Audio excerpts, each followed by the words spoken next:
જમ્મુ કાશ્મીરના પહેલગામમાં આતંકી હુમલાની ઘટના બાદ શ્રીનગરમાં વડોદરાના 23 પ્રવાસીઓ ફસાઈ ગયા હતા.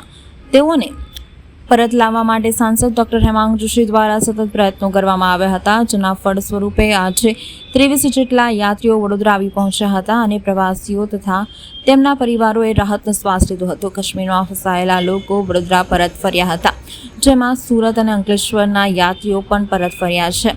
વડોદરા રેલવે સ્ટેશન પર ભાવુક દ્રશ્યો જોવા મળ્યા હતા. લોકોની આંખોમાંથી આંસુ જોવા મળ્યા હતા.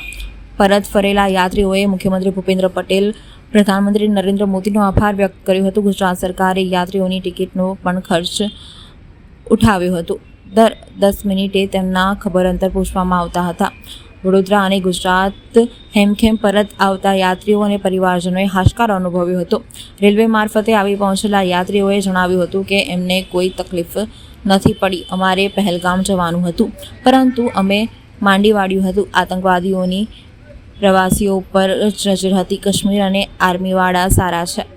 સરકારની એટલી ચૂક કે પ્રવાસી હોય ત્યાં સિક્યોરિટી આપવી જોઈએ તેવી અમારી માંગ છે. જ્યાં બંદોબસ્ત ના હોય ત્યાં પ્રવાસીઓને ના મોકલ્યા. શ્રીનગરમાં હતા. શ્રીનગરથી જમ્મુ કાશ્મીર 1200નું ભાડું ખર્ચીને આવ્યા હતા.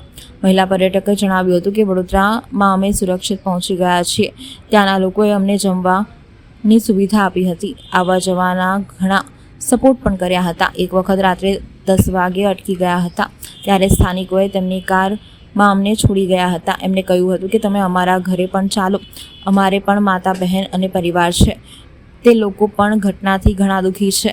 તેઓ કહે છે કે તમે હવે અમારા પર વિશ્વાસ કરવો મુશ્કેલ બનશે.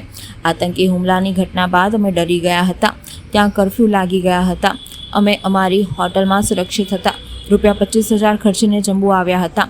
ત્યાંના લોકો ખૂબ સારા છે. અમને ઘણો સપોર્ટ કર્યો હતો. જમવા અને રહેવા માટે તેઓ બોલાવતા હતા. અમારા સંતાનો ચિંતા કરતા હતા. હવે ઘરે આવીને અમે ઘણી રાહત અનુભવી રહ્યા છે. અમે અમારા પરિવારજનોને અમે બધાને મળી શક્યા અને ફૂલ સપોર્ટ મળ્યો છે અમને. વડોદરા સાંસદ બહુ જ થેન્કફુલી છે કે અમે હાલ હમણાં વડોદરા ઉપર છે ને અહીંયા અમારા બધા છે. અહીંયા મારા ફેમિલી બધા જ મને પિકઅપ કરવા આવ્યા છે ને એટલી બધી ખુશી છે કે કોઈ એનું ઠેકાણું જ નથી એમ કહીએ. હા, 100% એવું લાગે છે. અમે 2 દિવસ ત્યાં ફસાઈ ગયા હતા અને ખૂબ ખૂબ ધન્યવાદ હેમાંગ જોશીનો. ખૂબ ખૂબ ધન્યવાદ. મારું નામ ચાંદની પરમાર છે. બિલકુલ, અમે સુરક્ષિત રીતે વડોદરા પાછા આવી ગયા છે. ભગવાનનો આભાર માનીએ છીએ કે અમારો જીવ સુરક્ષિત રીતે અમે બચાવીને આવ્યા છે. પણ જ્યારે ત્યાં આ ઘટના બની ત્યારે અમે શ્રીનગરના એક શાલીમાર ગાર્ડનમાં હતા. ધીરે ધીરે અમને સોશિયલ મીડિયાથી ખબર પડી કે આ રીતની ઘટના બની છે. પરંતુ ત્યારબાદ લાઈવ ચોકમાં પણ વિરોધ પ્રદર્શન થતું હતું અને એના માટે હું ત્યાં ખુદ પણ ગઈ હતી. એટલે ત્યારે બધી શોપ્સ બંધ કરી દીધી હતી અને બધી સ્કૂલ પણ બંધ કરી દીધી હતી, જેવી રીતે આપણે ત્યાં કોરોનામાં કરવામાં આવ્યું હતું. અને આર્મીનો બહુ સપોર્ટ મળ્યો છે. આર્મીની સિક્યોરિટી તૈનાત કરી દેવામાં આવી હતી અને પોલીસ પણ ત્યાં બંદોબસ્ત હતો. એટલે એ લોકો હતા એટલે અમને એવી ચિંતા નહોતી કે અમને કંઈ થઈ જશે. પણ એમના સપોર્ટ અમને બહુ મળ્યો છે અને ત્યાંના સ્થાનિકોનો પણ સારો એવો સપોર્ટ હતો.